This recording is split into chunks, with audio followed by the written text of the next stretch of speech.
नमस्कार।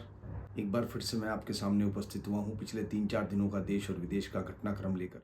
भारत और कनाडा के बीच में राजनयिक तनाव चरम सीमा पर पहुंच गया है।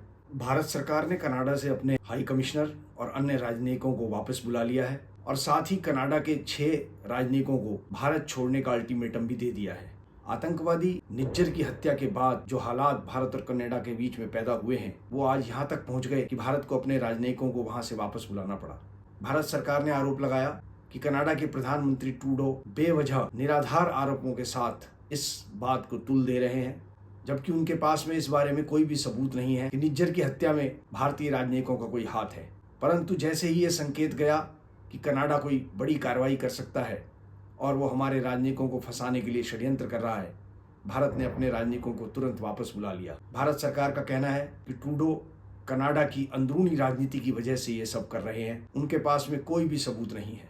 एक अन्य जवाब में भारतीय विदेश मंत्रालय के प्रवक्ता रणधीर जायसवाल ने बोला है कि हमारे बार बार कहने के बावजूद भी कनाडा ने इस हत्या से संबंधित कोई भी आरोप हमारे साथ साझा नहीं किए हैं, जबकि हमने कई बार इस बात का आग्रह किया कि जांच में साथ देने के लिए हम तैयार हैं, परंतु हमसे सबूत साझा किए जाएं। परंतु कनाडा की पुलिस और वहां की सरकार ने इस बारे में हमसे कोई भी सबूत पेश नहीं किया है और साथ ही अपना यह दावा भी दोहराया कि लगभग 26 बार अनुरोध किए जाने के बावजूद भी कनाडा की सरकार ने भारत के कई आरोपितों को आज तक प्रत्यारोपित नहीं किया है और कोई भी कार्रवाई नहीं की है। साथ ही उन्होंने ध्यान दिलाया कि 1985 में हुआ वो बम कांड एयर इंडिया की फ्लाइट में जिसमें 329 लोग मारे गए थे, आज तक जांच में कोई भी कनाडा सरकार ने सहयोग नहीं किया और साथ ही कोई भी प्रगति ऐसी नहीं हुई है। देश में 2 राज्यों हरियाणा और जम्मू कश्मीर में नई सरकारों का गठन हुआ। जम्मू कश्मीर में उमर अब्दुल्ला ने एक बार फिर से मुख्यमंत्री पद की शपथ ली। उनके साथ ही डिप्टी सीएम भी बनाए गए हैं सुरेंद्र चौधरी, जिन्होंने जम्मू कश्मीर भाजपा अध्यक्ष रविंद्र रैना को हराकर चुनाव जीता था। साथ ही 5 मंत्रियों ने भी शपथ ली है। अभी जैसा कि हम जानते हैं कि जम्मू कश्मीर में अभी केंद्र शासित प्रदेश है और उसे राज्य का दर्जा अभी नहीं मिला है। साथ ही हरियाणा में भी नई सरकार का गठन हो गया है। मुख्यमंत्री नायब सैनी का पंचकुला में शपथ ग्रहण समारोह हुआ और साथ ही 13 मंत्रियों ने भी शपथ ली है। इधर वक्फ बोर्ड संशोधन बिल को लेकर विपक्ष ने एक बार फिर से बैठक का बहिष्कार किया। विपक्ष ने दलील दी कि कमेटी नियम और कानून के अनुसार काम नहीं कर रही है, परंतु कमेटी के अध्यक्ष जगदम्बिका पाल ने बायकाट के बावजूद भी बैठक जारी रखी और कहा कि विपक्ष को इसमें सहयोग करना चाहिए। इधर एक और बड़े घटनाक्रम में चुनाव आयोग ने झारखंड और महाराष्ट्र में चुनाव की घोषणा कर दी है। मुख्य चुनाव आयुक्त संजीव कुमार ने आज प्रेस कॉन्फ्रेंस के दौरान यह बताया कि महाराष्ट्र और झारखंड में चुनाव 20 नवंबर को समाप्त हो जाएंगे और 23 नवंबर को इन दोनों राज्यों का रिजल्ट भी आ जाएगा। झारखंड में 2 चरणों में चुनाव घोषित किए गए हैं, 13 नवंबर और 20 नवंबर, और महाराष्ट्र में 20 नवंबर। झारखंड में 2 चरणों में चुनाव के पीछे का कारण बताते हुए मुख्य चुनाव आयुक्त ने स्पष्ट किया कि परिस्थितियां और नक्सलवाद को देखते हुए हमें यह निर्णय लेना पड़ा है। इसके साथ ही 50 सीटों पर भी उपचुनाव होंगे और एक उपचुनाव लोकसभा का जिसके ऊपर पूरे देश की नज़र रहेगी वो रहेगी राहुल गांधी का चुनाव क्षेत्र वायनाड, जिन्होंने वहां से इस्तीफा दिया था। अब उनकी बहन प्रियंका वाड्रा वहां से चुनाव लड़ेंगी। केंद्रीय शिक्षा मंत्री धर्मेंद्र प्रधान ने कृषि, हेल्थ केयर और स्थायी शहरों के विकास के लिए 3 AI सेंटर खोलने की घोषणा की है। हेल्थ केयर के लिए एम्स और दिल्ली IIT काम करेंगे।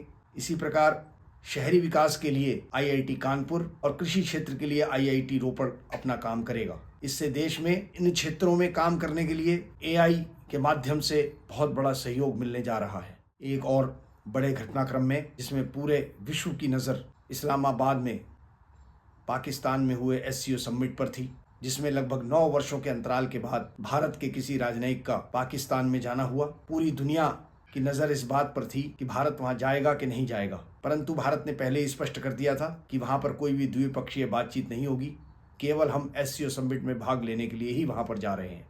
और पाकिस्तानी मीडिया जयशंकर की यात्रा का उत्सुकता से स्वागत कर रहा था और बारीकी से नज़र रख रहा था कि जयशंकर वहां जाकर क्या कहते हैं, परंतु जयशंकर ने अपनी बात बेबाकी से रखी और साथ ही जयशंकर ने यह स्पष्ट कर दिया कि उग्रवाद, आतंकवाद और अलगाववाद आज के समय की सबसे बड़ी चुनौतियां हैं। और साथ ही संकेतों में चीन और पाकिस्तान को खरी खरी भी सुनाई कि आज हर देश को उसकी क्षेत्रीय अखंडता और वहां की संप्रभुता का सम्मान करना ही होगा। और साथ ही जयशंकर ने चीन की 1 बेल्ट 1 रोड योजना का भी विरोध किया है और स्पष्ट किया कि हम इसके विरोधी हैं। भारत सरकार ने आज देशवासियों को बहुत बड़ी खुशखबरी देते हुए बताया कि भारत जल्द ही 280 किलोमीटर की रफ्तार से चलने वाली ट्रेन बनाने जा रहा है। भारत में यह निर्मित पहली ट्रेन होगी जो पूर्ण रूप से स्वदेशी होगी और जल्द ही 2026 तक इसकी पहली डिलीवरी भी हो जाएगी। मद्रास में इंटीग्रेटेड कोच फैक्ट्री को इसका ऑर्डर दे दिया गया है और उम्मीद है कि 2026 में भारत को पहली स्वदेशी हाई स्पीड ट्रेन मिलने जा रही है। बहुत लंबे समय से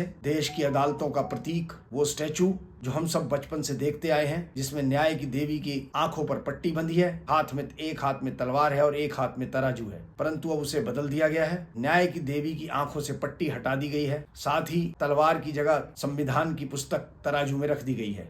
वास्तव में बहुत बड़ा परिवर्तन है, क्योंकि लोगों को लगता था कि आंखों पर बंधी हुई पट्टी अंधा कानून का प्रतीक बन चुकी है, लेकिन अब मुख्य न्यायाधीश चंद्रचूड़ की अध्यक्षता में ये फैसला किया गया और साथ ही ये बहुत बड़ा क्रांतिकारी परिवर्तन उस स्टैचू में कर दिया गया।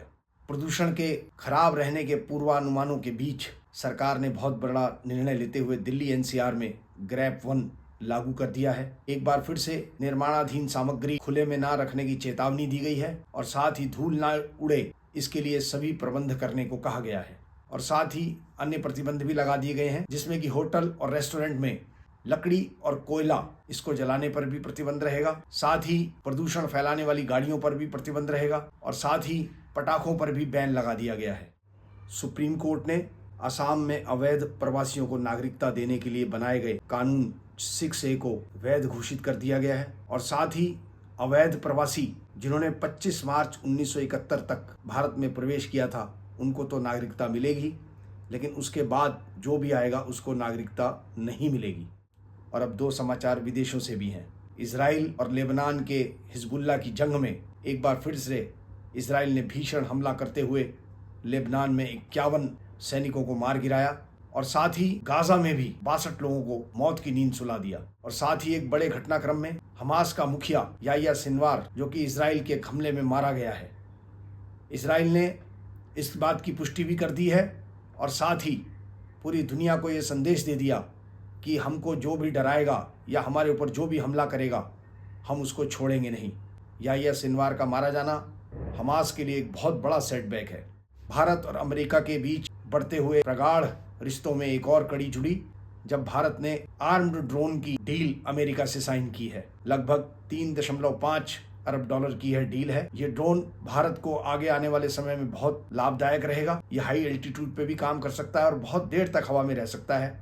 भारतीय सेना को इसका बहुत बड़ा लाभ मिलने जा रहा है। इसी के साथ मैं आज का अपना ये अंक समाप्त करता हूँ। धन्यवाद, नमस्कार।